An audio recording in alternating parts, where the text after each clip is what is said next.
Hello Hunters, Autobot Dawson Gaming back here, ready to roll out a very different video for you today. So, as many of you who follow the channel may know, I am definitely a dual blades main to the extreme in Monster Hunter Rise. Basically, I don't use any other weapon. But in fact, you probably see a gun on my back right now, and that's because I am going to be learning light bowgun at the very basic core of it today, and you guys are here along for the ride, and I'm hoping that you can learn something as well.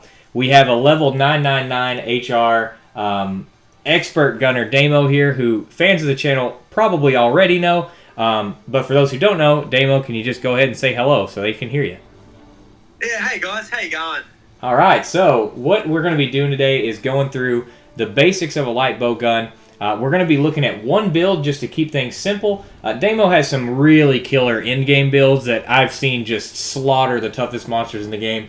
As everyone knows, light bowgun is at the top of the speedrunning charts right now. But today we're not focused on that. Today we're focused on learning the weapon. And so he, before we started, gave me a list of stuff I needed to craft that was very basic, straightforward, and accessible for anybody who has Sunbreak. For you PlayStation, Xbox players, you'll be able to do this as soon as you get into Sunbreak. In late April. Switch and PC players can access this build right now. And he's just going to be going through the mechanics of the weapon. So without further ado, let's get into it. I've never even fired a bullet from a light bowgun before, so I am as new to this as many of you clicking on the video. So Damo, what I'm going to do is go ahead and show the build on screen that you told me about, and we'll go through the armor, and then you can sort of, whenever we get to the skills here, I'll have you kind of explain why they're important. So, first of all, we've got the Nargacuga light bowgun. Is that right? Yeah, that's the one. Okay, so right now we're using this one. Mine's at rarity 10 right now, although I imagine you kind of just want to upgrade this one all throughout, even in low and high rank.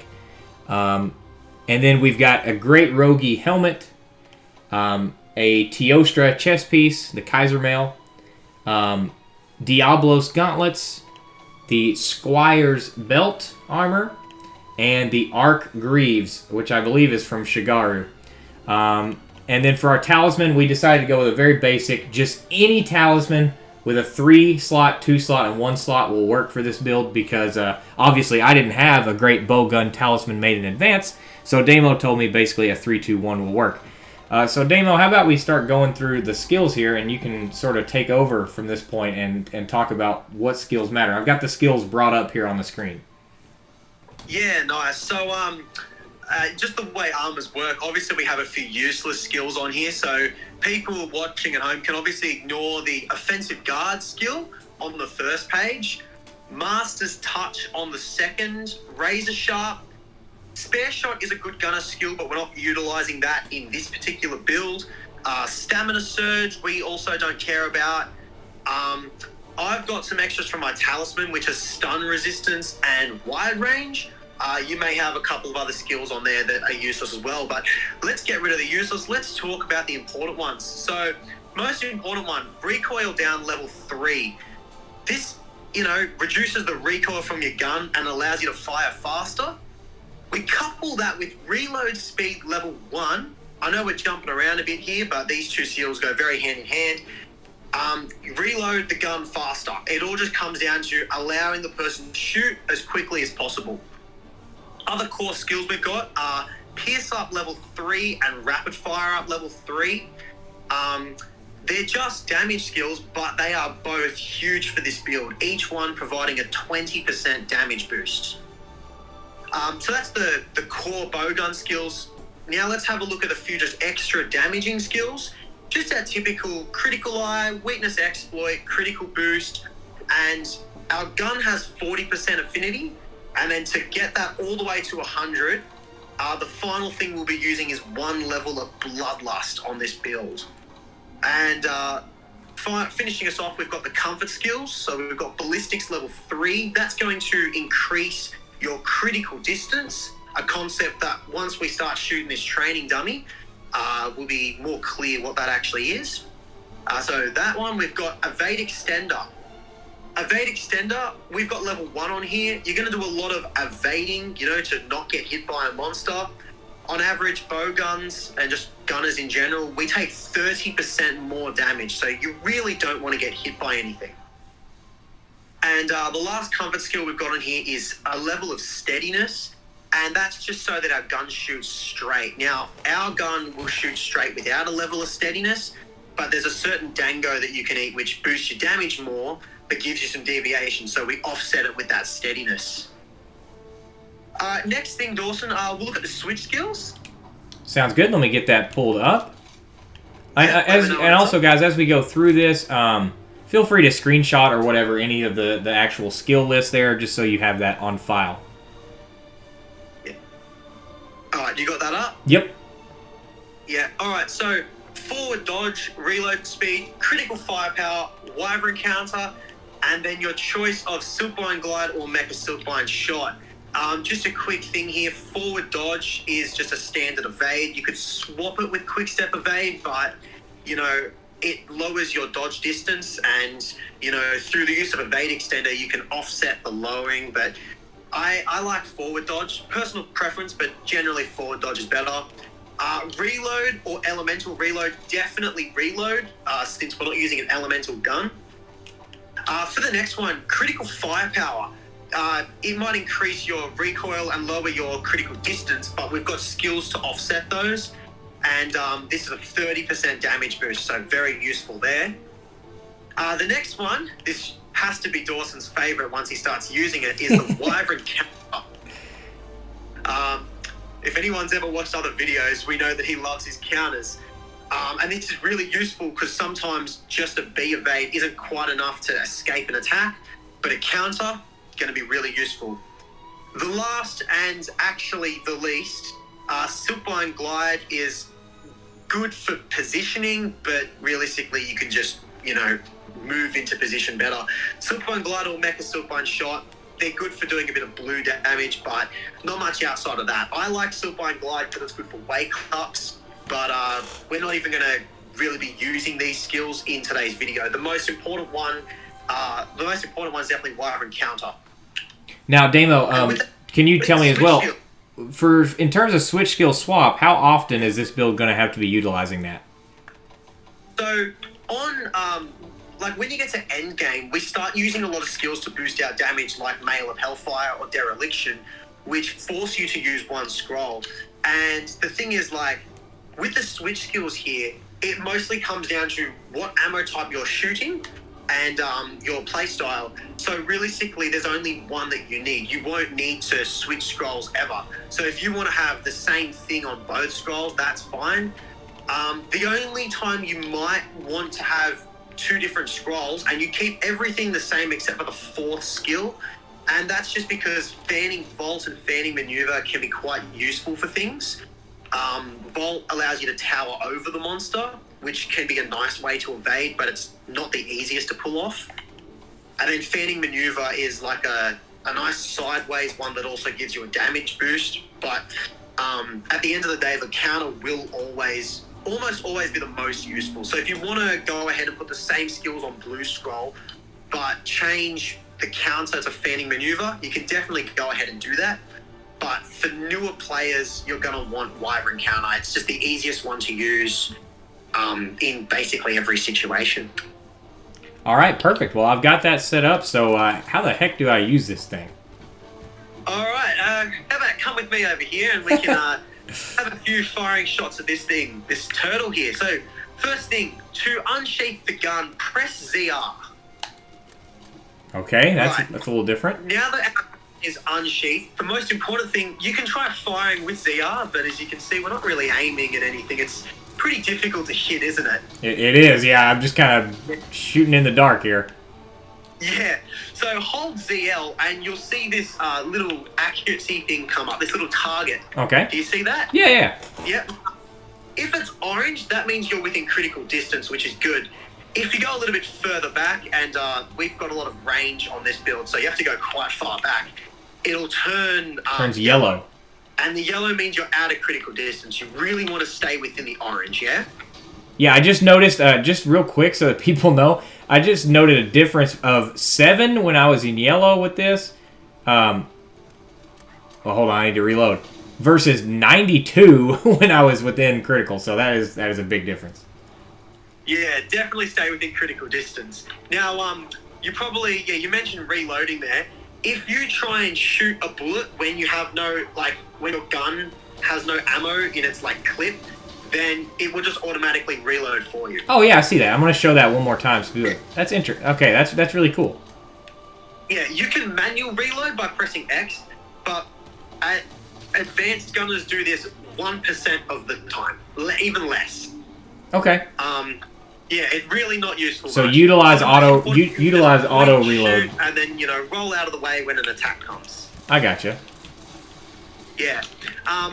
What I do want to just note here is positioning. So if you take a shot, so standing roughly where I am and shooting it this way, notice the amount of damage that does. Yeah. Yes. Yeah. Now, if you come over here and you shoot the head from the side, tell me what you see. Hold on real quick. Let me actually go into my settings and turn on, I think I have damage numbers off for other players. Let me see here. Right, okay. Oh, no, you have to shoot it yourself. Oh, okay, okay. Yeah. Okay, I'm seeing 89 over here, and then what was it that over here? Oh, yeah, right. You're using normal ammo, aren't you? Yeah, so how do I switch my ammo? That's all right. Let's talk about switching ammo, because we're trying to do our nice rapid-fire PS2 here. So if you hold L for me. Okay. And then you'll see X and B. X and B allow you to change your ammo types. Okay. Yeah. And now, the main ammo we're going to be using on this is PS2 for this gun. Okay, got that. Now, this is the one where your positioning is really important. You'll find that if you shoot the head from this angle, you'll see 21 numbers coming up, yeah? Yes. So what pierce ammo does is, you shoot the monster and it'll travel through the monster. Up to 7 times per bullet, and since rapid fire shoots 3 bullets, you'll get 21. But if you come and stand over where I am and try and shoot the head from side on, you'll see something very different happens, yeah? It looked like, was it less overall numbers there? Yeah, so because it doesn't have as long of a distance to travel through the monster, you don't get as many piercing ticks. I see. So the more time that it has to travel through there, the more damage we're going to get. Exactly, the more damage it does. So whilst it's very simple to just point and shoot, you got to be in the right position, yeah? That makes sense. Yeah. Now, I think the last thing we want to do before we potentially go on a hunt here would be just talk about the radial menu. So you probably want to show it in your preferred order, how you set it up and stuff. But the idea of it is you've only got 60 shots of PS2 before you run out and you have to go and grab more. Okay. But you can actually craft ammo on the go. You can craft it very quickly. Now, you can't really do it here, which is why a demonstration hunt would be nice. But you could sort of show them in your radial menu how it's set up so that you craft PS2 ammo. So I go to radial menu settings, you guys. And this is one thing we talked about beforehand. Then I'm going to go to a setup here. I'm going to select on an item on any slot. Top slot's probably the best for convenience, but whatever's comfortable for you. And then I'm going to go to crafting. And then Damo taught me I can tab over to ammo coatings and go for my Pierce Ammo 2. Select that and then hit all rather than one by one. Make sure you hit all, otherwise you're going to be running into a world of trouble. So you're going to hit all, and then you're going to basically save that loadout. And so now, as you can see when I bring up my menu, I now can craft ammo on the fly if I were in a hunt. Yeah. Beautiful. All right. Do we want to go on a hunt then to show people, or would you reckon shooting at the training dummy for a little bit might be a bit more helpful? Yeah, let's see it in action. I'm excited to try it out and see if see if I'm garbage. But I gotta say that I think I get the concept. I need to make sure that I'm shooting at the densest part of the monster. Yeah, definitely. That makes sense. So we should probably do something not too terribly horrible, though. Yeah. We're probably not going to hunt Risen Valstrax right now. Yeah. Risen Valstrax, believe it or not, very good for this kind of ammo because you shoot the wings. but the positioning to try and aim at those wings, very important, yeah? Okay, and real quick, Damo, what should I be eating for here? Okay, so you've got options, but with a rapid fire PS2 build, I stick to the one thing, and that's no hopping skewers, so everything's level 2. Okay. So go for Dango Temper. If you can find that. I'm looking. What color is it? It's grey. Gray. Do I not have this one? Oh, there it is. Got it. Yeah. So that increases Dango ammo damage. Moxie. You say Dango Moxie? Yep, Dango Moxie. Oh, good. I use that one anyway. That'll save you from fainting. The last one's Dango Feet. Dango Feet. Okay. Yeah. I'll just quickly run through Dango Temper. A bit of deviation, but we offset that with Sniper, so then you end up just getting a bit more damage from it. Dango Moxie, that's so that we don't get one shot. And then our last one is Dango Feet / Marksman. So what Dango Feet does, it's the same as the skill Flinch Free, which all Blade Masters want to have a level of. And then that also comes with Dango Marksman, which can also just boost your damage a little bit. Perfect. Yeah. So we're going in here with a Royal Ludroth, and, not too aggressive of a monster. And what you'll find to be the most important thing as we're hunting Dawson is to try and get that piercing line from head to tail rather than from the side. From head to tail. Okay. Yeah. Now, I'm not going to Spirit Bird. If you want to Spirit Bird, go ahead. No, I think I'll be okay. All right. Awesome. All right. So this is it, guys. This is the first time I have ever hunted with this weapon, and one of the only times I've hunted with anything other than dual blades. I'm a sucker for my main build. So this is exciting. This is very exciting. So I'm going to get this out. I'm going to now pull out L. I'm going to tab down to my Pierce Ammo 2, and here we go. Did you fire the first shot? Yeah. Okay. So for now, just focus on dodging attacks. Don't try and use the counter because we haven't been through the fact that Wirebug stuff is done with the R button instead of ZL. Oh, I just accidentally sheathed my weapon because I'm used to how I Okay, there we go. Oh, this feels really smooth. Oh, there we go. Nice dodge. It's really, it is a nice weapon to play.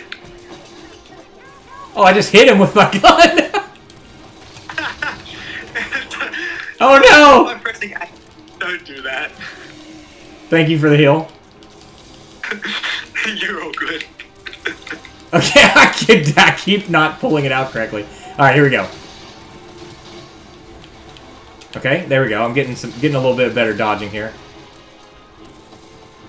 All right, I need to get positioned back in the front. There we go. And I need to make sure that I'm within that orange range as well.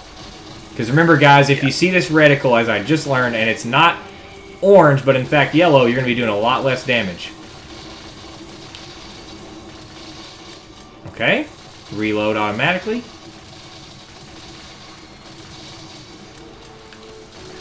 Alright, okay. Yeah, and the one thing to keep an eye out for is when you run out of that PS2 ammo. I'm gonna craft it when I do. Yep. You can craft it early, by the way. No penalties in doing that. Okay, so I'm almost out of ammo, so what I'm going to do is I'm going to pull up my radio menu here. I'm going to tab over. Boom. Wow, that was fast. I've got 60 shots again.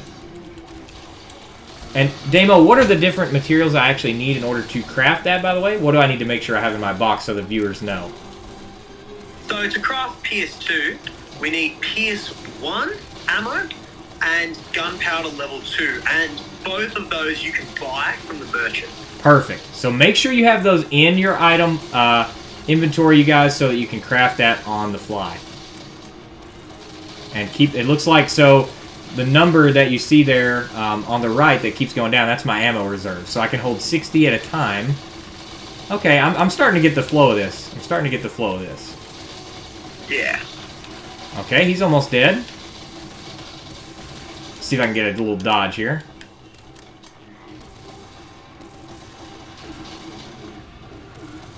Let's see, I need to position. Again, I was shooting from the side. Bad habit. I gotta... Oh, there we go. Decent dodge. Oh! Missed that one. That's okay. Guess who didn't dodge it? Yeah. Okay. And we're done. Well, I gotta say that was interesting. It was really, it felt very powerful. Like even at this base level build, it felt like I was really hitting the monster with minimal difficulty and doing quite a bit to him. So yeah, and look, I thought you did really good. I probably got hit more times than you because I don't fight Royal Ludroth a lot. Well, I'm used to having to dodge around everything. Yeah, and I was trying to not use the count and everything, but no excuses. You probably had better skills then than I did. It's, as you can see, it's quite a simple weapon to pick up, and it keeps on shooting. Yeah, die, scumbag. But no, I'm gonna say the impression I'm getting from this though is easy to learn, easy to pick up, hard to master. Because you guys, I hope that this video helps you have the confidence to pick up the weapon. But I encourage you to stick with it. Stick with it as long as I've stuck with dual blades, because I've seen Damo over here just shred monsters. So I love this so much. We're definitely going to be coming back for an in-game look at this as well. Once I get a little bit more comfortable with the weapon, because obviously that was just a Royal Ludroth. And this will be my backup weapon, you guys. I think it's time that I broaden my horizons, and maybe it's time you broaden your horizons as well. Because I've seen Damo pull out this weapon and shred, what was your time that you got? I mean, and this is without the concept of like, oh, we're not trying to speedrun. We're just trying to do a comfortable hunt.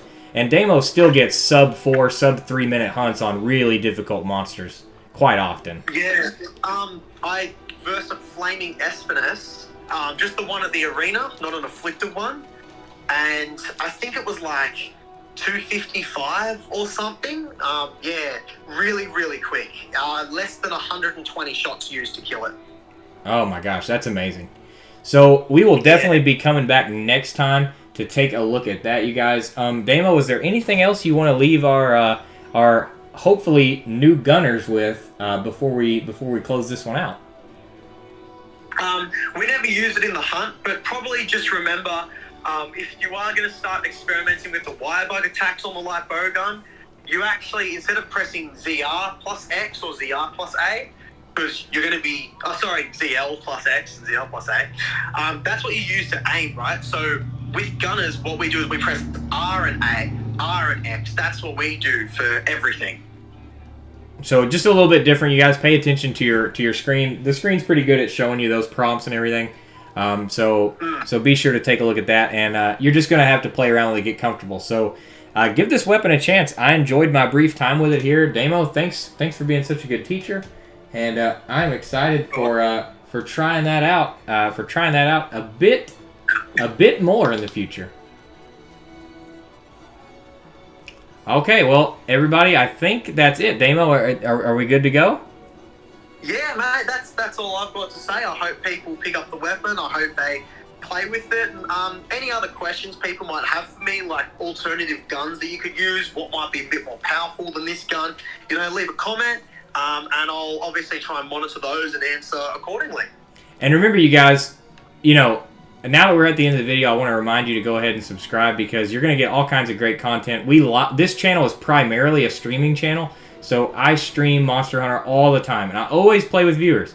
That's how me and Damo here met. He just hopped in a lobby during a stream, and now we play together all the time. So if you'd like to be a part of this awesome community and just watch and not even interact on a big level, but just hang out, that's fine. However, I value everyone who joins the channel. So if you do subscribe and you do want to take a more on-hands role, I'm sure there's something you can contribute to the channel, and we can definitely help you with any hunts you may need. So, feel free to get involved on whatever level you are comfortable with, and thank you so much for watching. Until next time, this will be Autobot Dawson rolling out.